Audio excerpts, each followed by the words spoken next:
नमस्कार साथियों, मैं अनीता श्रीवास्तव आपका हार्दिक अभिनंदन करती हूँ। श्रीमद् वाल्मीकि रामायण में आज का प्रसंग है रावण द्वारा सीता का अपहरण, सीता का विलाप और उनके द्वारा जटायु का दर्शन। सीता के इस वचन को सुनकर प्रतापी दशमुख रावण ने अपने हाथ पर हाथ मारकर शरीर को बहुत बड़ा बना लिया। वह बातचीत करने की कला जानता था। उसने मिथिलेश कुमारी सीता से फिर इस प्रकार कहना आरंभ किया।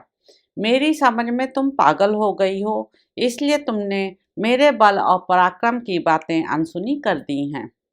अरे, मैं आकाश में खड़ा हो इन दोनों भुजाओं से ही सारी पृथ्वी को उठा ले जा सकता हूँ, समुद्र को पी जा सकता हूँ और युद्ध में स्थित हो मौत को भी मार सकता हूँ। काम तथा रूप से उन्मत्त रहने वाली नारी, यदि चाहूं तो अपने तीखे बाणों से सूर्य को भी व्यथित कर दूं और इस भूतल को भी विदीर्ण कर डालूं। मैं इच्छानुसार रूप धारण करने में समर्थ हूँ, तुम मेरी ओर देखो। ऐसा कहते कहते क्रोध से भरे हुए रावण की आंखें, जिनके प्रांत भाग काले थे, जलती आग के समान लाल हो गईं। कुबेर के छोटे भाई रावण ने तत्काल अपने सौम्य रूप को त्याग कर तीखा एवं काल के समान विकराल अपना स्वाभाविक रूप धारण कर लिया। उस समय श्रीमान रावण के सभी नेत्र लाल हो रहे थे। वह पक्के सोने के आभूषणों से अलंकृत था और महान क्रोध से आविष्ट हो नील मेघ के समान काला दिखाई देने लगा। वह विशाल काय निशाचर परिव्राजक के उस छद्मवेश को त्याग कर 10 मुखों और 20 भुजाओं से संयुक्त हो गया। उस समय राक्षस राज रावण ने अपने सहज रूप को ग्रहण कर लिया और लाल रंग के वस्त्र पहनकर वह स्त्री रत्न सीता की ओर देखता हुआ खड़ा हो गया। काले केश वाली मैथिली वस्त्राभूषणों से विभूषित हो सूर्य की प्रभा जान पड़ती थी। रावण ने उनसे कहा, वरारोहे, यदि तुम तीनों लोकों में विख्यात पुरुष को अपना पति बनाना चाहती हो तो मेरा आश्रय लो। मैं ही तुम्हारे योग्य पति हूँ। भद्रे, मुझे सुदीर्घ काल के लिए स्वीकार करो। मैं तुम्हारे लिए स्पृहणीय एवं प्रशंसनीय पति होऊंगा तथा कभी तुम्हारे मन के प्रतिकूल कोई बर्ताव नहीं करूंगा। मनुष्य राम के विषय में जो तुम्हारा अनुराग है उसे त्याग दो और मुझसे स्नेह करो। अपने को पंडित मानने वाली मूढ़ नारी, जो राज्य से भ्रष्ट है, जिसका मनोरथ सफल नहीं हुआ तथा जिसकी आयु सीमित है, उस राम में किन गुणों के कारण तुम अनुरक्त हो, जो एक स्त्री के कहने से सुहृदों सहित सारे राज्य का त्याग करके इस हिंसक जंतुओं से सेवित वन में निवास करता है, उसकी बुद्धि कैसी खोटी है। जो प्रिय वचन सुनने के योग्य और सबसे प्रिय वचन बोलने वाली थी, उस मिथिलेश कुमारी सीता से ऐसा अप्रिय वचन कहकर काम से मोहित हुए उस अत्यंत दुष्ट आत्मा राक्षस रावण ने निकट जाकर सीता को पकड़ लिया, मानो बुध ने आकाश में अपने माता रोहिणी को पकड़ने का दुस्साहस किया हो। उसने बाएं हाथ से कमल नयनी सीता के केशों सहित मस्तक को पकड़ा और दाहिना हाथ उनकी दोनों जांघों के नीचे लगाकर उसके द्वारा उन्हें उठा लिया। उस समय तीखी दाढ़ों और विशाल भुजाओं से युक्त पर्वत शिखर के समान प्रतीत होने वाले उस काल के समान विकराल राक्षस को देखकर वन के समस्त देवता भयभीत होकर भाग गए।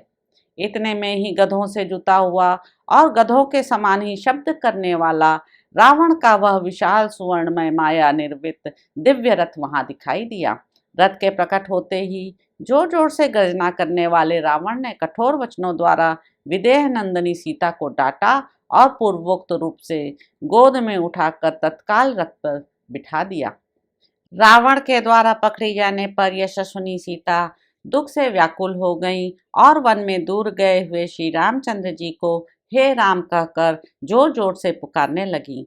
सीता के मन में रावण की कामना नहीं थी। वे उसकी ओर से सर्वथा विरक्त थी और उसकी कैद से अपने को छुड़ाने के लिए चोट खाई हुई नागिन की तरह उस रथ पर छटपटा रही थीं। उसी अवस्था में काम पीड़ित राक्षस उन्हें लेकर आकाश में उड़ चला।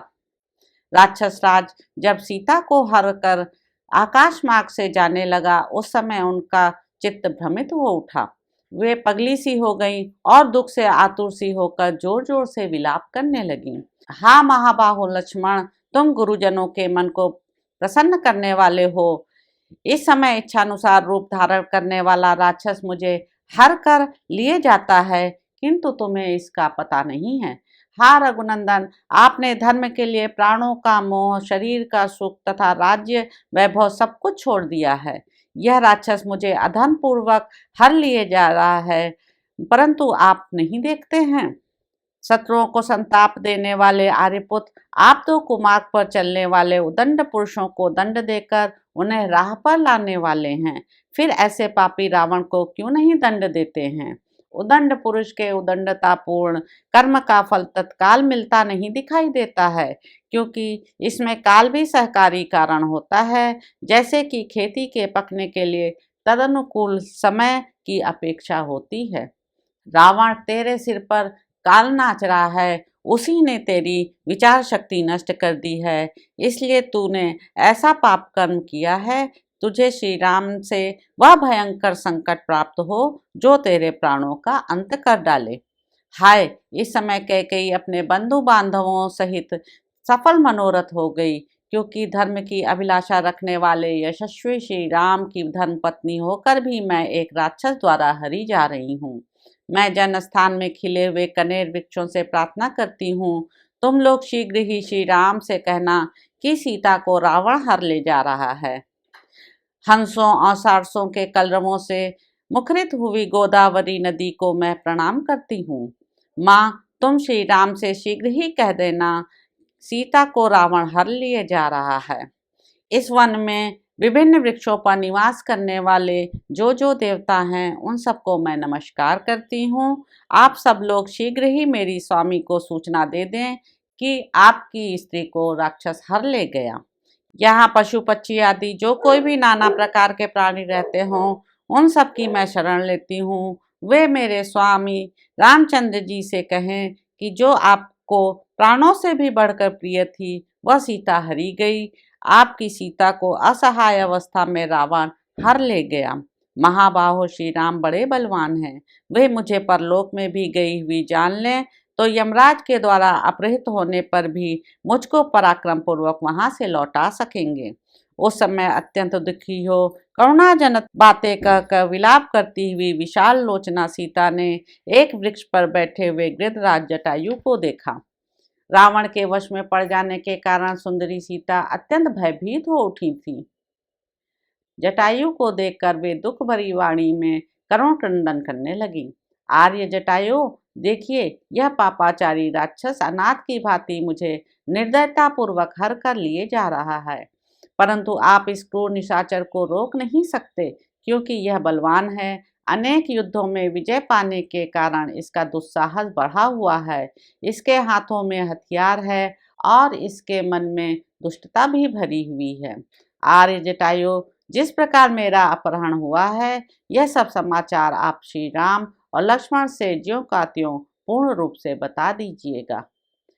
तो इस प्रकार साथियों, अरण्य कांड में निहित 49वां सर्ग यहाँ पर समाप्त होता है। आशा है आपको यह अच्छा लग रहा होगा। मेरे YouTube चैनल संवाद विद अनीता को लाइक करें, शेयर करें, सब्सक्राइब करें। धन्यवाद साथियों।